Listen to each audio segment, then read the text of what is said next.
Hello and welcome back to Msunduzi News. Today I'm going to be your host, Msunduzi Wagamadonda. Ithina labo bakumnqurho mwela sothumbela thina baseqhudeni singawudla umbilingi. Or you can call me Ustu. Today, our topic, we're talking all public safety, emergency services, as well as disaster management. Joining me today, Mr. Sandile Zondi, who is going to further explain all of these things with us today and help us delve deeper. Nondaba, sawubona. Hello, Stu. Ninjani? Siyaphila sisiba. Ngiyazabona. Hayi sikhona, sibonga ukuthi nikwazile ukufika namhlanje and blessed us with your presence today. It's a pleasure. Please tell our viewers and our listeners today your role, your department, and what exactly does your department do within the municipality? No, thank you once again. As we have already indicated, my name is Sandile Zondi. I have been tasked to head a department which is called Public Safety, Emergency and Disaster Management. The department has got 4+1, you will understand when I say +1 section. There is traffic, there is security, there is fire, and there is disaster management. But added to that is our emergency control center. Okay. The emergency control center is for all these other departments, and they are responding and giving us warnings wherever we need to respond. These other 4 departments then rely on the ECC or Emergency Control Center. So it's 4+1. That's why I'm saying it's 4+1. Oh, okay. Yes. The mandate, as the name suggests, is really public safety. It's really emergencies. We are responding to emergencies, particularly with our fire department, as well as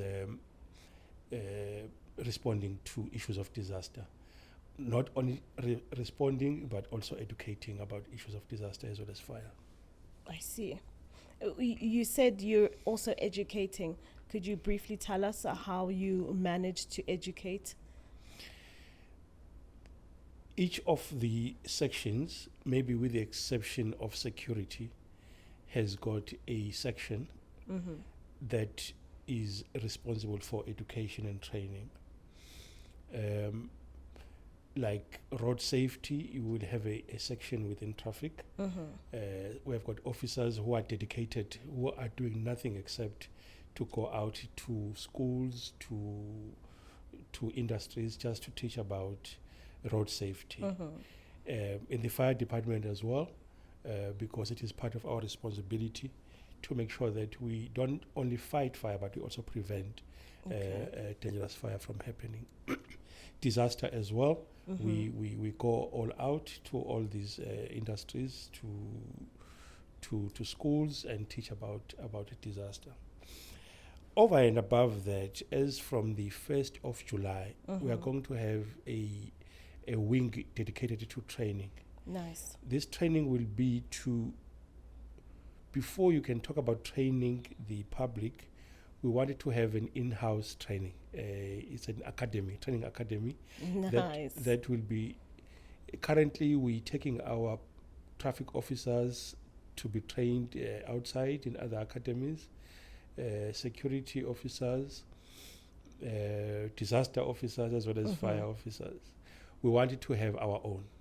We wanted to have an accredited one, so that we can keep everything in-house. So come the 1st of July, we are going to be launching that particular section formally. Of course, it will not have been accredited by then, but we will be working toward the accreditation. Their role will also be to go all out and do this training that I was talking about to the public as well as the industry. So just so we're clear, this in-house training, is it for existing staff, municipal staff members, or is it something that will also branch out to the public as well? As the first priority, yes, it is to make sure that our staff are compliant. Okay. So it will be for that. But we constantly need new traffic officers. Agree. We constantly need new security officers, and as such, when we recruit, that is where we'll be channeling those people to, and make sure that excuse me, they are accredited, they meet all the requirements of their fields before we take them to back to the departments for them to utilize them. Okay, that's very reassuring, Siyabonga. Yeah. And then in go December, we had a festive safety launch. Kwati kwabonakala as well in April. Not April, was it March? Yes, during the Easter holidays, the Passover, there was also some sort of roadblock that people spoke of, and that we saw the footprint of the traffic department as well. In things like that, in those kind of initiatives and those launches, what informs your department? Nibona ngani ukuthi sekudingakala isidingo sa 1, 2, 3, and 4? Well, two things main really.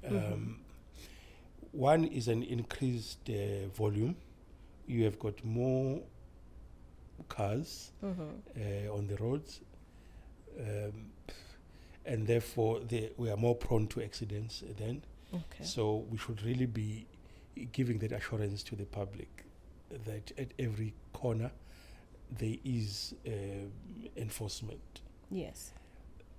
But also, unfortunately, that is when there is an increase in the abuse of alcohol. And as such, you have got more people being prone to accidents. We have an official study that says the crime in this country, or maybe not in this country in particular, let me say in this area, 60 to 70% of it is mainly because of drug as well as alcohol abuse. So at that particular time, not to say at any other time, there is no need to enforce, but during those busy seasons, that is the time we really want to make sure that the public is safe, but also it does feel safe. That is why we had that particular launch in December. We did not only launch, we actually executed the plan that we had all the way throughout the festive season, and once again during the Easter season. Lovely. Okay, and what improvements has your department seen, say, over the past year, that we're coming from? Even if you go to the social media now, you will see there has been constant complaints about visibility of our traffic officers. Of course. We think we have improved quite a lot. Okay. We think we have improved quite a lot because the city has had a problem of the traffic lights, for example, not working. And as such, you need your traffic officers more than you will have needed them ordinarily. So the morning as well as the afternoon times, that is when people needed to get into town or to get out of town. We have, in our view, improved on that a lot. Okay. But also in the city, in the CBD itself, you see a lot now of the traffic officers on foot, because we are saying the visibility cannot be seen or felt when people are in cars. People are on foot and they are responding to quite a number of infringement complaints that are in the city. But secondly, because we are talking about the department as a whole, if you go downtown, there has been an acceptable behavior in the afternoons in particular, that people are not going to respect the traffic light. Even if they are there, they are working. But if you go there now in the afternoons, you will see a free flow of traffic. Okay. Because our officers have been consistent downtown. We are nowhere close to where we want to be, but when it comes to that in particular, we think we have improved. We are constantly um, dealing with the issue of illegal trade. That is not just our responsibility. Yes. Other departments as well are responsible for that. Members of the public will always complain and they will say, why are we disrupting people who are trying to make a living? But on the flip side of the coin, when you have got those illegal traders in front of the shops that are paying rates, you are actually saying you might as well close shop because we can't see your shop. And those are the people who are good for the revenue of the city. Of course. But also for the economy of the city. We are not saying people should not trade, but we are saying follow the right procedures. You will be allocated the right spots. That is where you can go. You will see in the next few weeks, we have decided that we are not going to be only chasing people who have already set up. We are going to make sure that we prevent them from setting up so that it doesn't look like we are harassing them. There should be no setting up to start with. I see. We have made improvements on our disaster department as well. Okay. The patterns of disaster in Pietermaritzburg are almost predictable. You will almost know which times of the year you will have this or that. Different seasons. Yes, but we have had so many deaths because we did not respond in time or warned people in time. We think we have improved on that. Whilst people still continue to build in dangerous places, but we are working very hard to try and improve on the early warnings. We have gone to an extent of even having ward committees as the ambassadors. We are training ward committees to make sure that they are the ambassadors. You can't, at the time of disaster, you have to struggle to find a hall, for example, where you're going to put people in case there has been a disaster. Yeah. Those people who are ward committees who have been trained as ambassadors, they are helping us. They are also helping us in making sure that they warn people to say, we have been told this is coming, please move or do that. And not all of them respond, but we do have some form of response in that regard. Okay, that's reassuring. Nami ngingajabula nguwena. Those are a lot of improvements. There is. And I must say, on the things that you touched on, I've also seen it myself. Removal of illegal things and illegal contents. You were talking about these vendors that are there illegally as well. We've seen the footprint of the municipality, particularly your department. So it's reassuring. Again, thank you. But I do imagine that your departments, be it fire, be it traffic, you do come across certain challenges when trying to deliver these services, challenges from us as people who don't understand what your role is. It's like you were saying, some people might think you're taking someone's bread away, whereas you've got substantial reasons to say as well. So what other challenges do you face when trying to deliver these services to the public? Recently, I think about 2 or 3 weeks ago, I am not so sure of the date, we had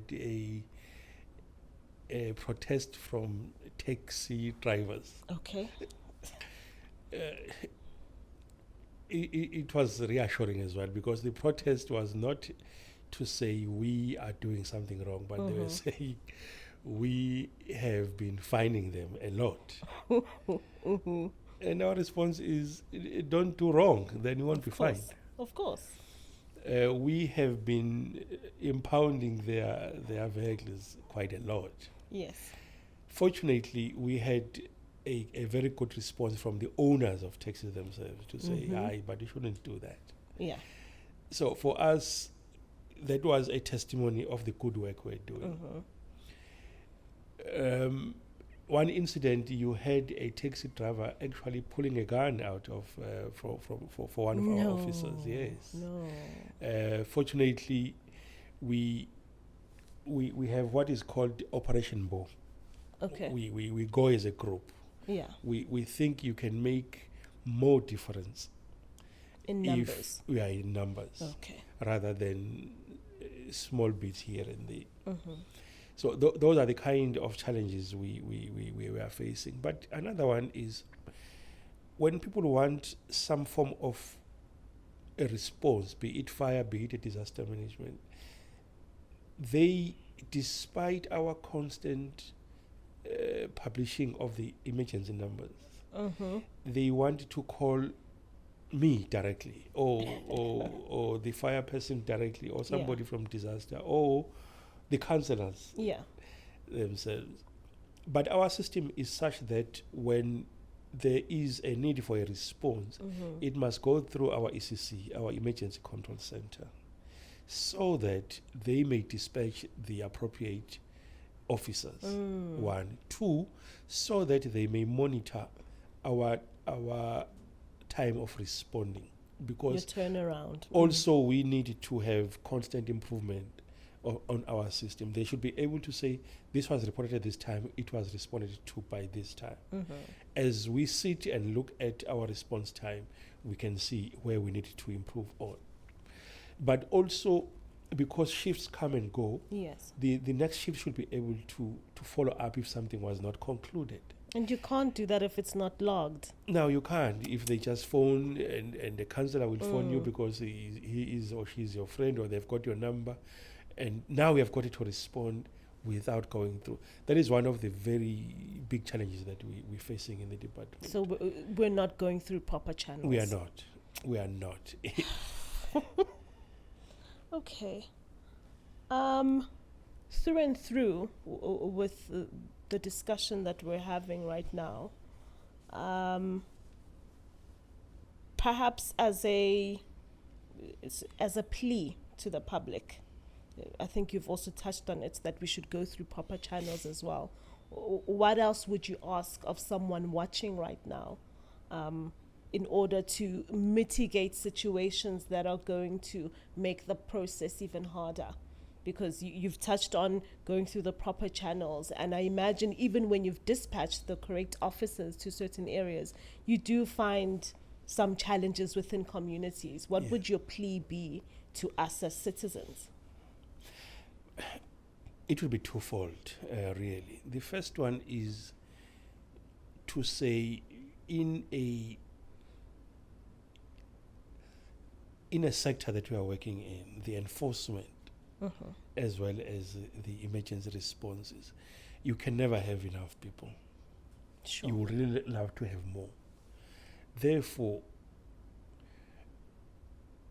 if you see people that are doing wrong, let's say one of our biggest problems here is the vagrants that are roaming the city. But their lifeline, their lifeblood is sometimes us. By making it possible for them to live comfortably. You will find them washing cars in the streets. Where do they get that water from? Somebody is either selling them or is giving them access to the infrastructure of the municipality. We are saying, can we all work together? You might think you are helping, but at the same time you are complaining about the scourge of the vagrants in the city. Also, when you are disrupting people who are doing their job and casting aspersions as if they are not doing the right thing, I tell you, you can put something on Facebook and indicate that this was done to try and clean the city. I guarantee you there will be at least one person who's going to say, yes, but why are you doing this? As if you're just doing that for the fun of it. So my appeal is, for people who are in enforcement, they will really need a lot of support, moral support, because they are not finding pleasure in doing these things. They are doing it for the love of the city. But also on the emergencies. Sometimes, especially in the evening, we are unable to send a sole vehicle because you fear that they might be hijacked. Okay. So you end up having more than what you need. It is just a response maybe, but sometimes you need 2 vehicles, 3 vehicles, just so that people are not going to take advantage of that young lady or young man and actually disrupt them or take the car even. It has happened. I remember in one of the areas, I almost mentioned it, we have had to dispatch our security in the evening to go and rescue our disaster management officers because yes, they were held in hostage. So the appeal is really, can we work together? Can we appreciate what is good? Can we pinpoint what is not good, and maybe suggest even the improvement, the areas of improvement? We would gladly listen. Makes sense.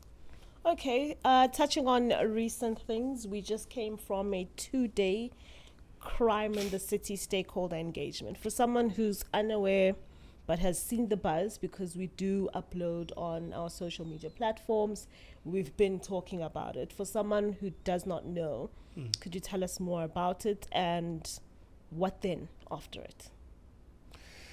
Look, our approach was crime cannot be lessened by just one stakeholder. We need each other.